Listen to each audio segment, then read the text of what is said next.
Ooh, are you hungry now? All that's good about a hearty breakfast comes together in this stovetop supper. Becky Low at the Dairy Farmers of Utah and Idaho is pairing rustic and refined tastes together in one dish. I am hungry. This smells amazing and it looks hearty, right? Breakfast for dinner sort of a concept? It is. It's a Mountain Man skillet or Mountain Man hash, and it had to be hearty, and so they put whatever they had into it, and we like that. You know, it's still just a nice hearty dish, but we're going to step it up and make it a little bit more elegant. I understand you pulled the inspiration from one of my favorite downtown diner menus. The Little American Coffee Shop has something similar? Yeah, they have the Mountain Man. Oh, it's not skillet. Hash, Mountain Man hash, Wasatch Mountain Man hash. There we go. And it's delicious. And so they use some country gravy. I am adding some vegetables to it. We're making a Mornay sauce to go on it. And that's where the fancy comes in, right? Yes. Is that Mornay sauce? That's a French sauce. And so, yeah, this is great. And I believe I mispronounced it earlier in the hour. Save your emails. Becky is now culturing me, right? In the fineries of this French sauce. Teach us, Becky. Okay, let's start with the hash or the skillet part of it. Okay, so I'm melting some butter, and I'm not going Mountain Man style. I'm going French, frozen hash brown potatoes. And we appreciate you for that because it's every busy woman's go-to, right? In the freezer? It is. Okay, so melted some butter, put some hash browns in. Now, one little tip is that sometimes when we want those nice golden hash browns, we stir and stir and stir, and all it does is turn to mush.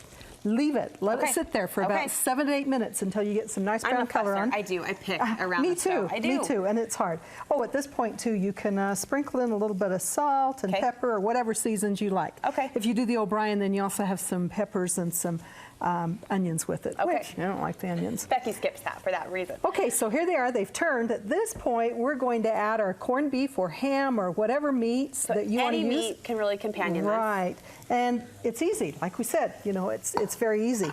Okay, the next thing is that we want some vegetables with it, and so some fresh garden spinach.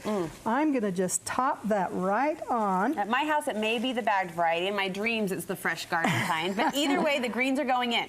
All right, I bought the bag too. That was not a call out, by the way. Not quite there.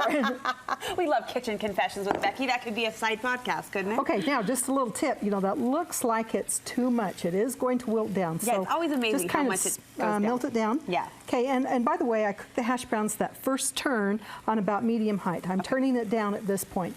Okay, now we want to put some eggs in it, and this is a tribute to all those backyard farms with their chickens, and what do you do with all those eggs that are going?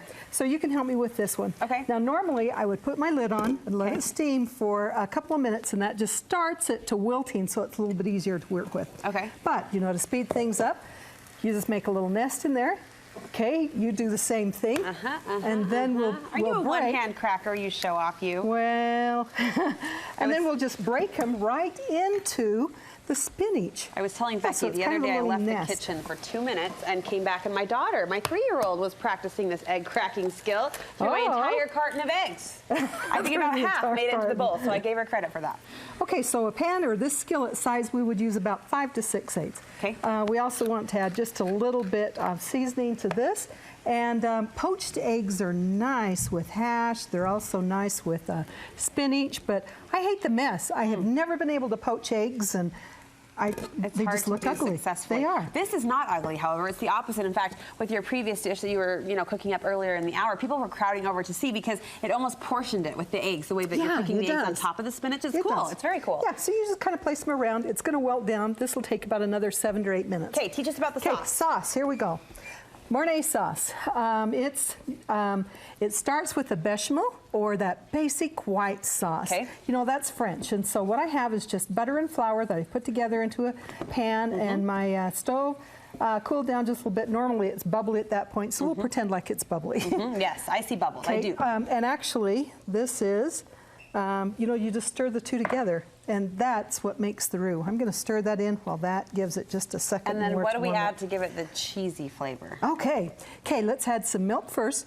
Just a little tip, when you're making these sauces, if you put the cold milk in, you're more likely to get lumps with it. Okay, so if you have the warm milk, now you can stir that right in. That will it help doesn't with your take as long with the, Okay. Yeah.